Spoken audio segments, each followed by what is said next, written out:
Greetings, humanity! Today is Thursday, March 12th, 2026. Let's grok the news. I'm Robert Gardner, using GROK, the most truthful AI in the world, each weekday to help me search out and to summarize the biggest headlines in the news today. You also get the unparalleled benefit of this observer's opinions. Yes, indeed. We briefly review a roundup of the most critical reports in the world, but first and mostly in yet another special report, a deep dive into today's top story, the conflict in Iran. That's coming right after this. God with Us, the story of Jesus, is a full blending of all the Gospels into one continuous narrative that misses nothing from the Savior's life. Inspired by the majestic text of the King James Bible, God with Us is adapted to modern language and formatted for easy reading. A faithful paraphrase divided into brief stories fit for daily Bible studies. This book was fully researched to present the story of Jesus from his birth to his ascension. Find God with Us by me, Robert Gardner, at Amazon.com or wherever books are sold. And now, let's grok the most important news in the world today, starting with our lead story, Dateline, Tehran, Washington, and the Strait of Hormuz. The ongoing U.S.-Israel war against Iran has entered its 13th day, with dramatic escalation as Iranian forces intensified attacks on commercial shipping in the Persian Gulf and Strait of Hormuz, setting multiple tankers ablaze and further disrupting global energy supplies. Oil prices over $100 per barrel dropped down into the 70s and now back up over $100 again.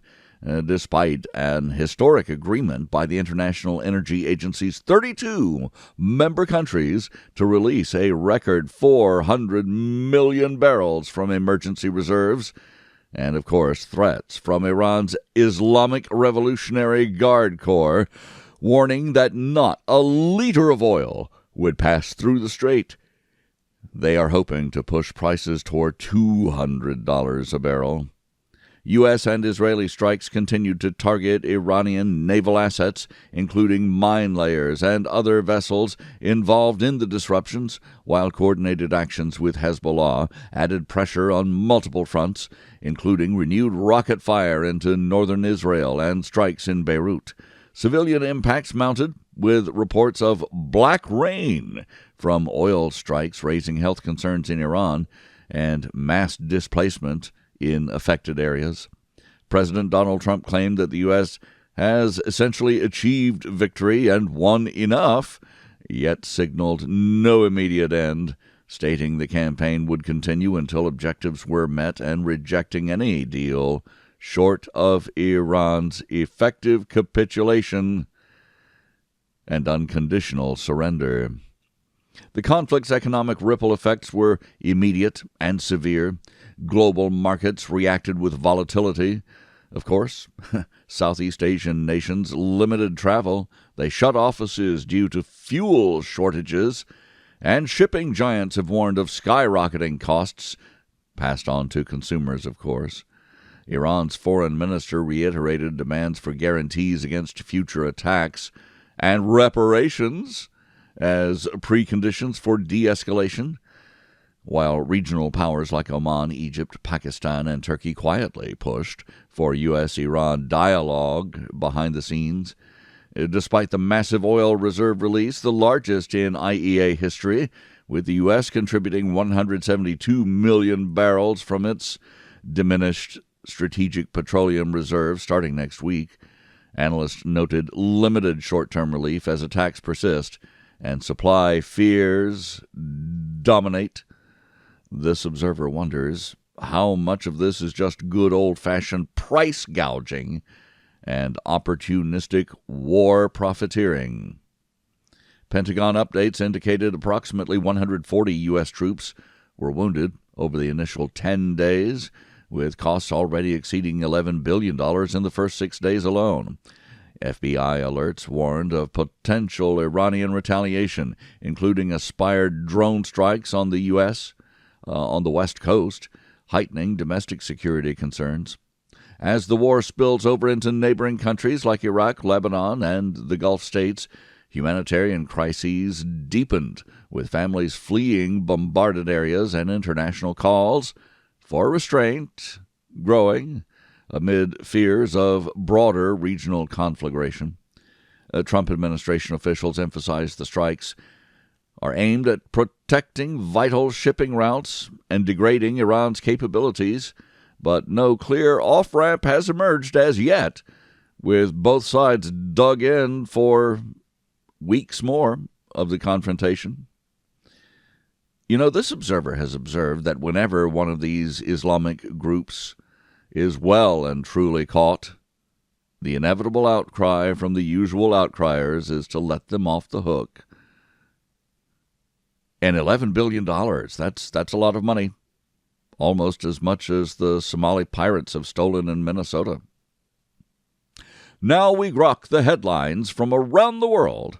Dateline, Washington, D.C.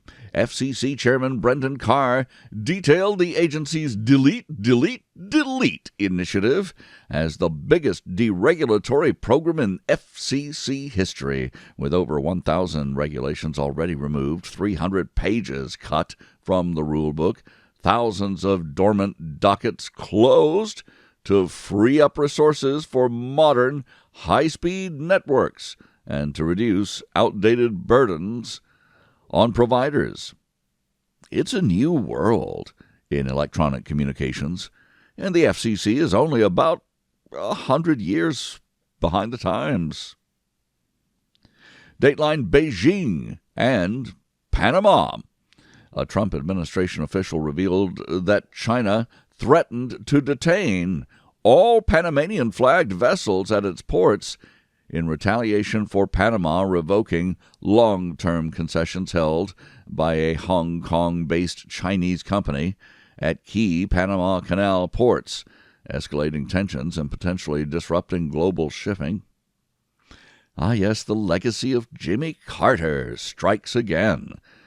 When you stop and observe the state of things, from Trump wresting control of the Panama Canal back from China, to Trump ending the Islamic terrorist regime in Iran, to Trump perhaps ending an ultimately failed and fantastically destructive and costly Department of Education, well, you almost have to admire just how much damage one president can do to generations with the impact of his decisions.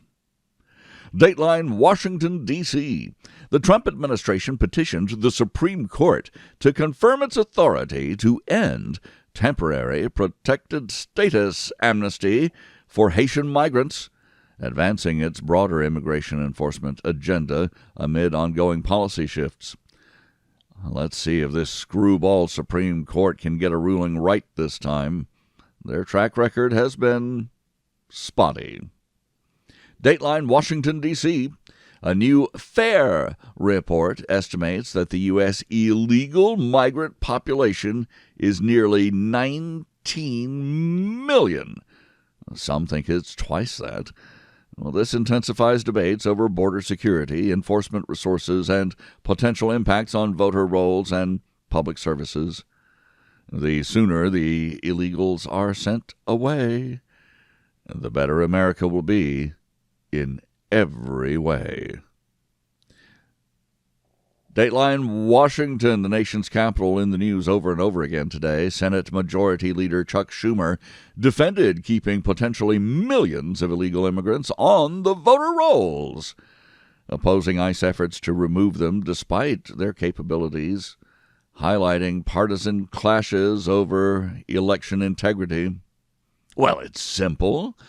If you are a Democrat, you want, you need, you demand crooked, fixed elections because the American citizens have rejected your woke communism. Dateline, Washington, D.C. The U.S. launched new trade investigations into the EU, China, and India that could result in additional tariffs, continuing the Trump administration's push to address perceived unfair practices and rebuild domestic leverage. This observer is ready for the rest of the world to actually engage in truly fair trade. But when they see Uncle Sam, they still see just the same sucker he's been for the last 3 generations. Dateline Beijing. China has approved a new ethnic unity law requiring minorities to learn Mandarin, aimed at promoting national cohesion, but drawing concerns over cultural assimilation and human rights implications for groups like the Uyghurs and the Tibetans. Now, you think that's terrible. Well, Americans want everyone here officially speaking English. Oh, the horror of it. Dateline. Throughout the Midwestern United States, severe weather outbreaks battered the U.S., including a confirmed tornado in Illinois and deadly storms across multiple states, leaving destruction and prompting emergency responses amid a volatile spring season. Speaking of volatile, Dateline Hawaii. Hawaii's Kilauea volcano erupted with towering lava fountains, forcing park closures, highway shutdowns, and evacuations as volcanic activity intensified in the region. Dateline New York and across the world. Ongoing Jeffrey Epstein scandal developments included Brazilian women alleging recruitment through a modeling agent, confirmation of a 2023 hacker breach into an FBI server containing Epstein files, and testimony from his longtime accountant denying awareness of any abuse. Dateline Tehran. Iran's sports minister announced the national soccer team will boycott the 2026 World Cup in protest of U.S. and Israeli strikes, marking a significant diplomatic and athletic fallout from the conflict. Many are worried about the women themselves, including this observer. Why they refused to sing the national anthem down in Australia and were forced to return home despite asylum offers. Dateline Menlo Park, California. Meta announced the acquisition of Moltbook. We talked about this yesterday. It's described as a social media network for AI agents, signaling big tech's deepening push into artificial intelligence-driven social platforms. As best this observer understands right now, this is a billion-dollar company made for artificially intelligent agents, that is to say, robots without bodies. Well, this is a company made for them to communicate with one another. This observer asks, why? He has seen too much science fiction. Dateline Washington, D.C. U.S. inflation remained stable in February before the Iran war shock, but surging gas and oil prices from the conflict are now driving consumer costs higher across the country. Beijing. At its annual political congress, China positioned itself as a force for global stability amid international tensions, emphasizing its role in world affairs despite its own ongoing trade and geopolitical frictions. Dateline The Global Tech Market. Sales of wired headphones are exploding as consumers push back against Bluetooth issues like battery life, connectivity, signaling a resurgence in traditional audio tech. And finally today, the Dateline is Namibia. Namibia's ambitious green energy projects, while promoting renewables, could pose unintended risks to the local king penguin population and the ecosystem, raising environmental trade-off concerns. Well, it sounds like if you do green things, it's going to be a problem for penguins or whatever. And if you don't do them, it's going to be a problem for whatever. I thank you for listening. Please join me tomorrow to once again GROK the News. I'm Robert Gardner. Godspeed and God bless.